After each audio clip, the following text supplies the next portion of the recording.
साथियों जय भीम। मैं हूँ इंजीनियर स्नेहा और आप देख रहे हैं द थिंक। इस वक्त हम हैं उत्तर प्रदेश के लखनऊ में। लखनऊ के पास मोहनगंज है और यहाँ पर एक कार्यक्रम आयोजित किया गया है जिसका नाम है बौद्धिक संगोष्ठी। बता दें कि ये बौद्धिक संगोष्ठी का यहाँ पर आयोजन हुआ है जहाँ पर अलग अलग विषयों को लेकर बातचीत हो रही है, विचार विमर्श हो रहा है। लोकतांत्रिक देश है साथियों और लोकतांत्रिक देश में विचार विमर्श होना काफी महत्वपूर्ण है, क्योंकि विचार विमर्श से ही जो है सोच बनती है, विचार विमर्श से ही शक्ति निर्माण होती है और विचार विमर्श से ही शासक बनने की ओर कूच करते हैं। बता दें कि ये जो संगठन है यहाँ पर भारतीय सांस्कृतिक एवं ऐतिहासिक शोध संस्थान की ओर से यह कार्यक्रम का आयोजन किया गया है। अलग अलग मुद्दों को लेकर अलग अलग वक्ताओं को, अलग अलग स्पेशलाइज वक्ताओं को यहाँ पर बुलाया गया था और उनके माध्यम से यहाँ इस कार्यक्रम में विमर्श किया गया, चर्चाएं की गई। बता दें कि इस कार्यक्रम में अलग अलग विषयों को छेड़ा गया, जिसमें कि खासकर कॉलेजियम सिस्टम को भी छेड़ा गया।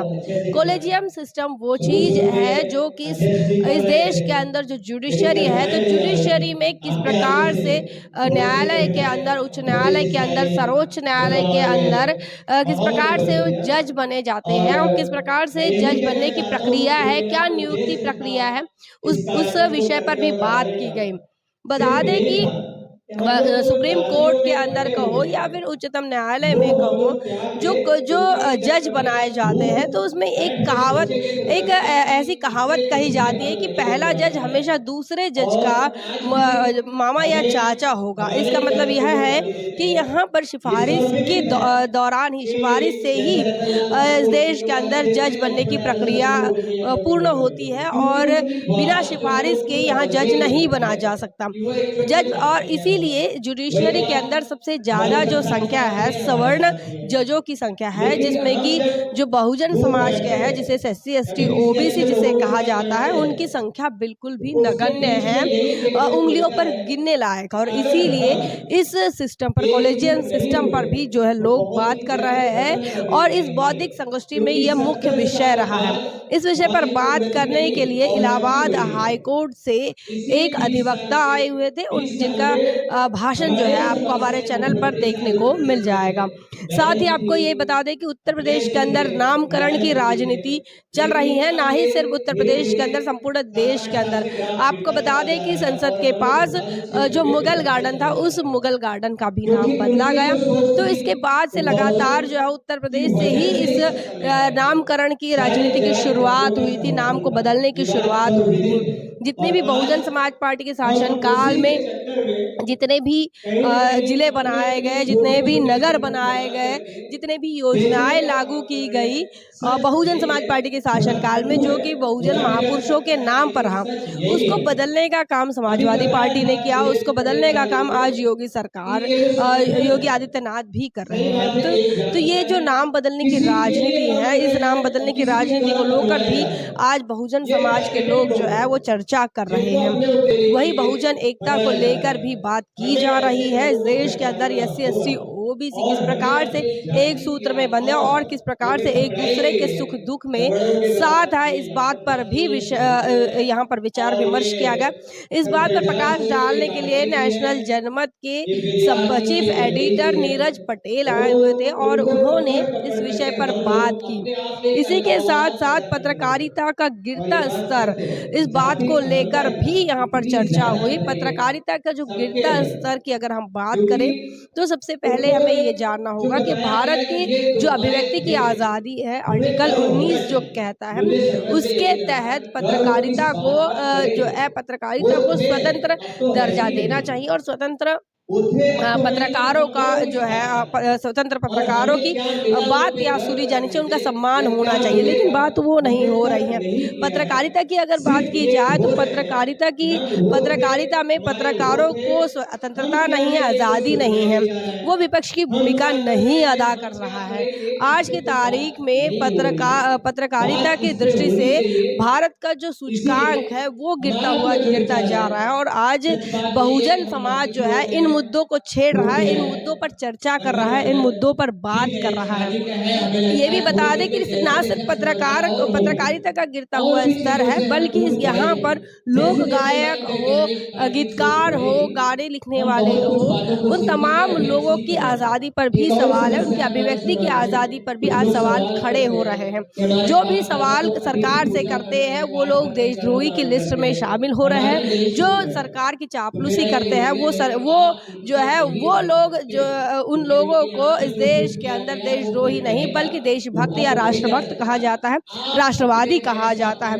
तो इस प्रकार से अलग-अलग मुद्दों को लेकर यहाँ पर चर्चा की गई। पाखंडवाद की अगर बात करें तो पाखंडवाद भी मुद्दा रहा है इस बौद्धिक संगोष्ठी का। पाखंडवाद जिस प्रकार से देश में बढ़ रहा है, एक तरफ भारत का संविधान कहता है कि आपको साइंटिफिक टेम्पर निर्माण होना चाहिए, उसके लिए जो है तमाम स्कूलों ने, कॉलेजों ने, विश्वविद्यालय ने प्रयास करने चाहिए। लेकिन दूसरी तरफ आपको ये भी बता दें, ये वही देश है जहाँ पर बागेश्वर बाबा के नाम से एक बाबा प्रसिद्ध होते हैं और महज 26 साल की उम्र में अपने चमत्कार दिखाते हैं। उस चमत्कार को लेकर इस देश का मीडिया उनकी वाहवाही करता है और उनके पक्ष में खड़ा होता है। उनका चमत्कार किस प्रकार से सही है, किस प्रकार से अच्छा है, ये बताने की कोशिश की जाती है। इतना ही नहीं तो इस देश के अंदर जितने भी संत महात्मा के नाम से अपने आप को कथावाचक हुए, अपने आप को भगवान के माध्यम मानते हैं, अपने आप को भगवान के प्रेषित मानते हैं, उन तमाम लोगों की तरफ से इस देश के अंदर जो लोगों का दुख दर्द है वो दूर होता है। ये बड़ा चैलेंज भी यहाँ पर किया जाता है और उन तमाम चीज़ों को इस देश का मीडिया भी हाईलाइट करता है और लोग भी हाईलाइट करते हैं और साथ ही देश की सरकारें भी जो है इन चीज़ों पर अपनी राय देती है और समर्थन करती है। तो इस प्रकार से इस देश के अंदर पाखंडवाद भी बढ़ रहा है। वहीं दूसरी तरफ बौद्धिक संगोष्ठी के माध्यम से कुछ लोग ऐसे इकट्ठा हो रहे हैं और इन विषयों पर चर्चा कर रहे हैं, इन विषयों पर बात कर रहे हैं।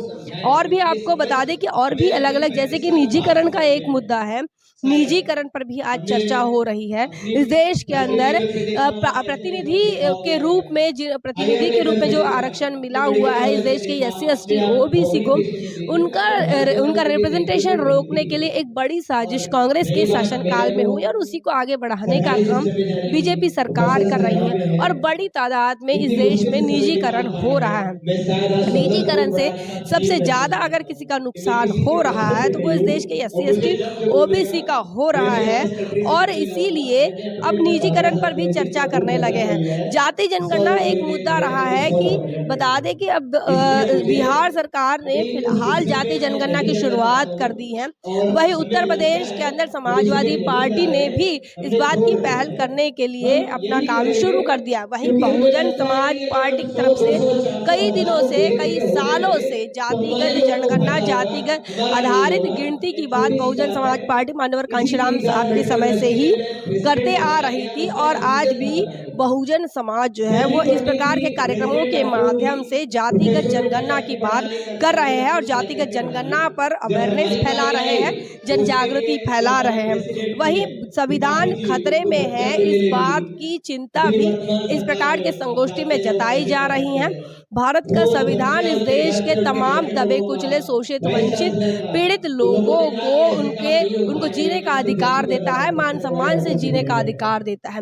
वही इस देश की धार्मिक व्यवस्था की बात की जाए, वही इस देश के धर्मशास्त्रों की बात की जाए तो वो धर्म जाति के आधार पर अन्याय, अत्याचार और अपमान ही इस देश के SC ST OBC को देते हैं, हाशिए में रहे हुए समाज को देते हैं।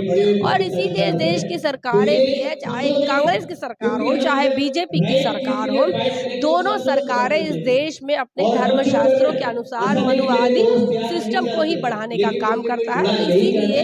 इसीलिए इस देश के अंदर संविधान विरोधी बातें की जाती है। और लेकिन वही दूसरी तरफ अगर हम देखें तो कोई तबका ऐसा भी है जो इस देश में संविधान की वाहवाही कर रहा है, संविधान को बचाने की पहल कर रहा है, संविधान को बचाने के लिए विचार विमर्श कर रहा है। तो ओवरऑल इस कार्यक्रम में इन तमाम मुद्दों को लेकर बातचीत की गई है। इन मुद्दों पर बातचीत करने के लिए अलग अलग लोग यहाँ पर आए थे, अलग अलग वक्ता यहाँ पर आए थे और वो यहाँ पर शामिल हुए हैं। इन तमाम विषयों को लेकर आपका क्या मानना है, क्योंकि ये राष्ट्र हित के लिए मुद्दे हैं, इस देश के बहुजन समाज के लिए चिंतन करने वाले मुद्दे हैं। आपका क्या ख्याल है, कमेंट सेक्शन में जरूर बताएं। बने रहे द थिंक पर। जय भीम, जय भारत। बहुजन विचारधारा को घर घर तक पहुंचाने के लिए हमारे YouTube चैनल को सब्सक्राइब करें, लाइक करें, कमेंट करें, शेयर करें और बेल आइकन की घंटी दबाना ना भूलें।